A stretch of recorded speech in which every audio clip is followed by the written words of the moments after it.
Hello and welcome to Psyched, the show where we explore psychedelics through social, economic, and political perspectives.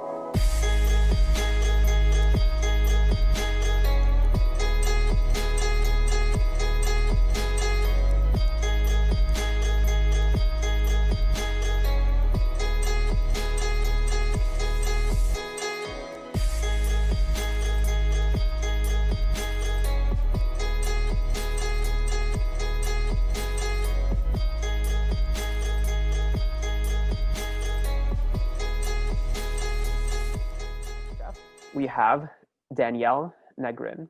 Danielle Negrin is the Executive Director of San Francisco Psychedelic Society, founder of Psychedelic Recovery, and was on the founding team of Decriminalize Nature Oakland.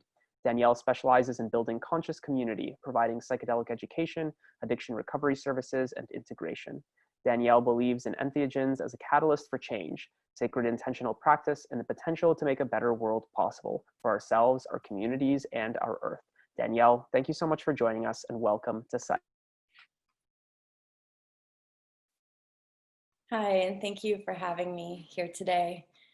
And thank you to Wiley for that powerful presentation. And I feel honored to walk this path with you. And a lot of what I'll be speaking about today is similar to Wiley's talk. So I just want to start off with acknowledging the land that I'm on today. I'm currently standing on Ohlone land here in Oakland, California, and paying respect to the indigenous people that came before us, and also giving thanks to this opportunity to speak today and be with each other here in the mycelial internet web. So today I'm going to speak about my personal recovery path, getting off of psychiatric drugs, and how that was a catalyst for change in my life, which led to my work with San Francisco Psychedelic Society, where we are reshaping a future through building community and providing psychedelic support, and how that led to my work with Decriminalize Nature, where we're restoring our roots to nature and what's next. So, like many others on this earth, I was initiated into the cult of Big Pharma at a young and impressionable age. When I was 16 years old, I was struggling with trauma and mental health issues, depression, anxiety, PTSD, started exploring with psychedelics, and at that time, my family looked at my behavior as risky and that I needed to be medicated, and I was sent to a psychiatrist who prescribed me a life sentence of drug dependence, that I would have to be on the psychiatric drugs for the rest of my life, and they left me completely polydrugged and hopelessly dependent on the drugs for ADHD, anxiety, PTSD, and I was prescribed cocktails and medications at very young ages.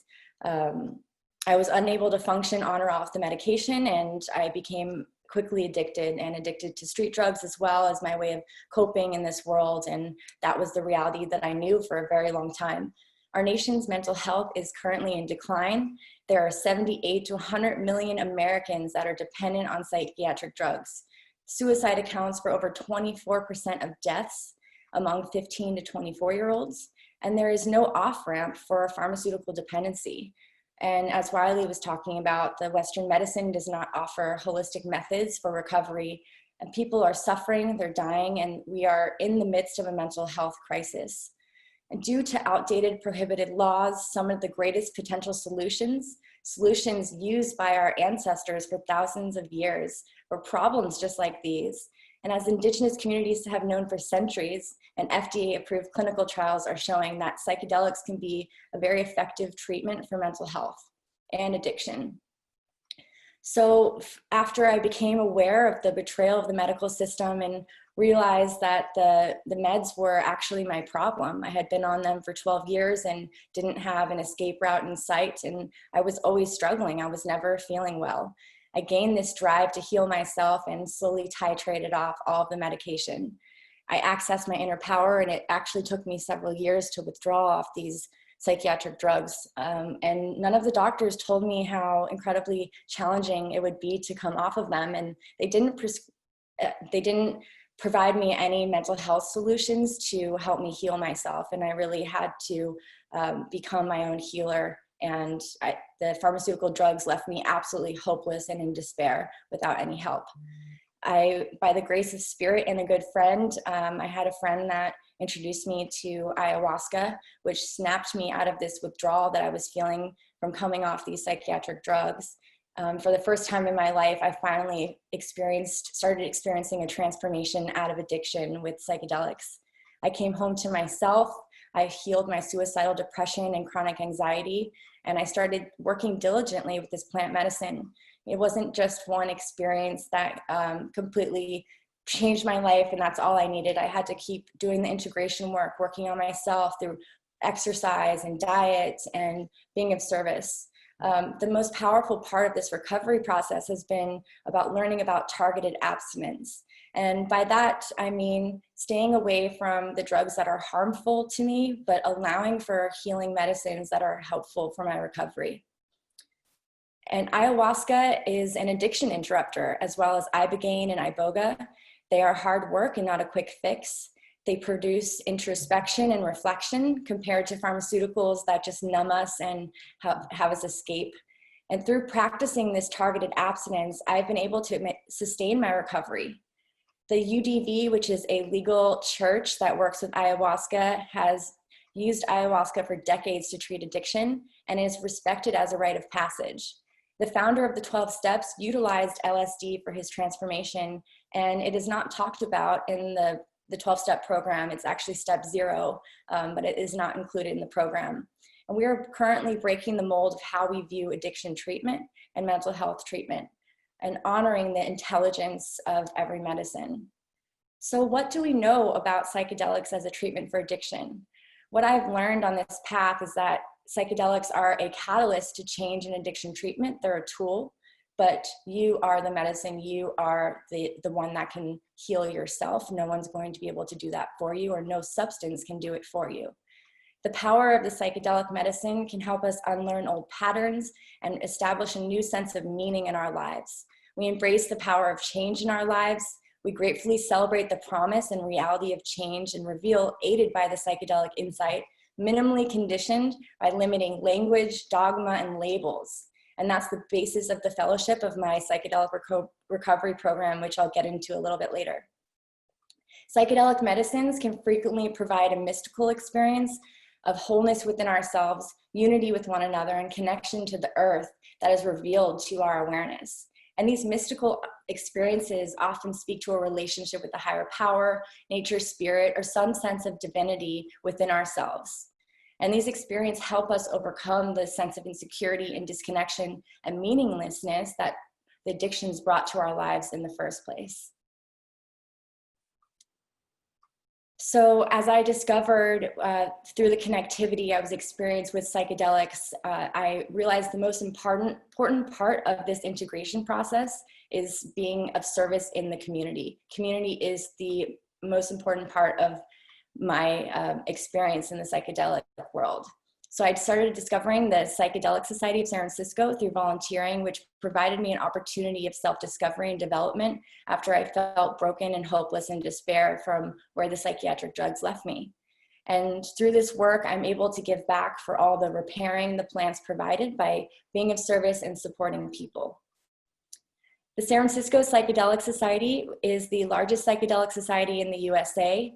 We have a current reach of over 60,000 people worldwide, and we're a nonprofit organization that's devoted to the exploration of entheogens, the expansion of consciousness, and the destigmatization of all drugs. We are bridging the gap between ancestral medicine and modern-day psychedelic science. We are reshaping a future through providing education, community integration, and support for mental health and addiction recovery. We are building a revolution of conscious community through a membership model. Our nonprofit organization is devoted to emerging voices and thought leaders who educate our community through our platform. We provide harm reduction support and best practices. We offer psychedelic seminars, educational workshops, mushroom cultivation classes, integration circles, and support groups. We're really a nexus point for people that are interested in psychedelic medicine. We welcome newcomers to the space and existing psychonauts alike. It's really an honor to be able to aid and assist people on this path together. Psychedelics can tend to help us create a place in this society where we feel alone and we can't talk to, you know, the person in the grocery line about our recent psychedelic experience. But that's where the psychedelic societies come into play. We provide safe spaces to talk. And some of our specialized groups that we offer in the Psychedelic Society are psychedelic support groups and recovery groups for addiction. We provide mental health and addiction recovery support, and we have integrated personally over 1,500 individuals in the last year, and we support 60 to 100 people monthly. Right now, we're just doing online events because of the state on the planet that we're in right now, and hopefully we'll be coming back to doing more in-person events. We're utilizing psychedelics as a tool for addiction recovery and transforming mental health issues, and providing a safe space for people to talk about alternative treatments to PTSD, OCD, addiction, and depression. We have therapists and peers that are leading these groups, and supporting people overcoming adversity is our shared mission. Through community and connection, we learn to grow from one another with diverse experience and like minds. And we are providing an alternative to AA and abstinence-based programs with psychedelic recovery and targeted abstinence-based programs. Through this whole experience and transformation, I have realized that the most important thing has been the impact to change lives, and that we can all make a change. I truly believe we have the personal responsibility on earth to help those that are struggling around us. And through sharing our gifts of inspiration, we can change locally and globally. And we all have the capacity to heal and transform our lives. And I witnessed that global change and ripple fractal effect through my work with the San Francisco Psychedelic Society and Decriminalize Nature.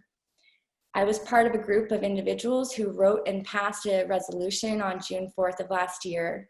This resolution to decriminalize nature in Oakland empowers people, not profits or the medical system. The resolution allowed for the lowest priority for the police, and we deprioritized ayahuasca, iboga, ibogaine, cactus, and over 2,000 psychedelic plants and fungi. This resolution allows to gather, grow, and gift medicine. It does not allow for commodification or sales. We believe it is a birthright to have a healthy relationship with nature, and a path for healing is provided beyond just doctors being gatekeepers. And this opens the door for greater access and inclusion and diversity. And a very important focus of this initiative was focusing on Indigenous voices and practices, being able to maintain that and bring in their voices and have them have a major part of this movement is important. And I want to continue to share and hold that importance within this psychedelic movement. We have a desire for entheogens to be treated like fruits and vegetables, not alcohol. Over 100 cities across the US are working to implement this resolution at a local level. And the decriminalization, I believe that decriminalization and medicalization can both coexist in the future. So I overcame a struggle that was impossible. I was told that it was impossible, and it fuels me every day to empower those around me. And we speak the language of empowerment. The SF Psychedelic Society is expanding and growing, developing to empower individuals around us to develop with us. Will you support our mission? I believe that statewide legalization is on the horizon, and let's talk a little bit about what's next. For those that are new to the psychedelic space, I think it's important to get integrated with the psychedelic community that already exists. Learn about the indigenous history and the lineage with psychedelic medicine. Let's replace the war on drugs with education and community. Let's develop trust within our community and get to know the community members within it, and provide a new opportunity for those that want to get into the space and not block anyone from being in the space. I welcome people that are new to this space to have mentors and learn from those that became before us. And as Wiley put so beautifully, this is not new. We're just rediscovering this now and realizing how important this is to bring back into an integrated part of our society. I encourage people to find your local psychedelic society and support existing relationships in the space. everyone should be included in this movement, from nonprofits to business, to healers, to facilitators, retreat centers. And I'm truly honored to be in this psychedelic space and walk this path with you all. Thank you.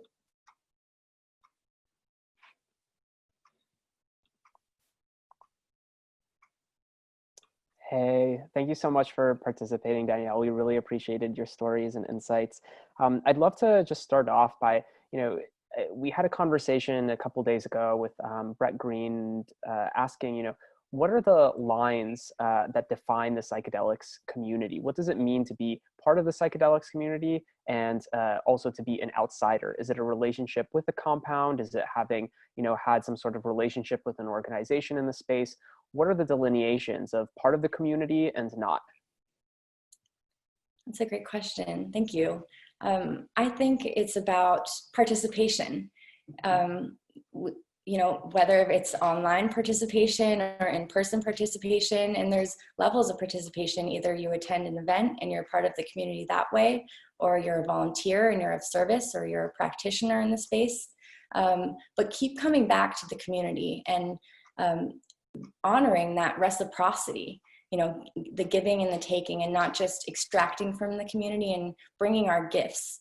We're at such a, it feels like the infancy phase of this development of the psychedelic community. So we need everyone. We need lawyers and doctors and people without jobs and marketing people and just the whole spectrum of individuals that want to get involved. We need people's gifts, and everyone has something that they can share and bring to the community, and the community can give back that sense of connection and purpose and meaning in our lives.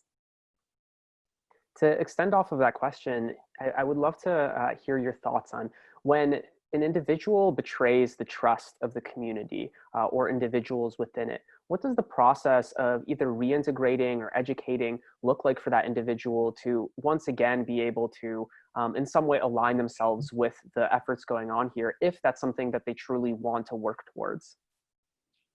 Beautiful question. So this has actually been something we've been talking a lot about in the psychedelic space of, accountability and mutual reciprocity, and how do we, ethics as well. So I think it first starts with calling a person in and expressing, some of the concerns that you're having with that individual, and seeing, are they open to discussing that? Are they open to change and growth and vulnerability? And I think it's important to have a space of non-judgment and allow for people to open up in that way. And if the person does not change once they are called in, then I think it can be brought to, the next step is to be brought to the community level within a more tighter container within the community or community leaders, and talking about the concern that's there, and see if a mediated discussion can be had, and to see where there's room for growth and where there's room for apologies, or anything that's needed to help smooth the space. And there's a lot of people that have been working in the psychedelic space for a long time, and they feel protective of it. They feel protective of new people coming in and not knowing much about the space, and wanting to protect the psychedelic community so it's not extracted from, and that it's protected and honored, and that everyone is celebrated. So I think that second step would be doing some type of mediation with that person, if that person's open to that and willing. And if that doesn't work, then the last step would be to call out on a larger scale with journalism and media, and let the public be known about that. But I don't think it has to get to that space, and before many steps are first approached of that person. And I believe the psychedelics have taught us that we can change and transform, and that's the big reason why we're all here today, because we know that healing capacity. So if we don't bring in healing and mirror that within our psychedelic communities, why are we doing this? Mm-hmm. Definitely. I'd also love to hear your thoughts on this concept of mediation and dialogue, especially to resolve tension and conflict.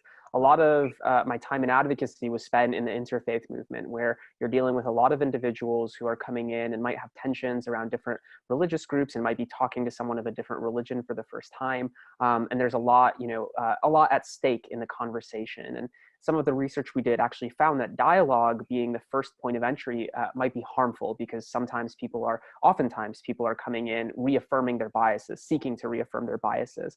I was wondering, applying some of that data to kind of the psychedelics ecosystem, what are non-dialogue based ways that we can actually continue building trust and generating, you're just pushing the ecosystem forward?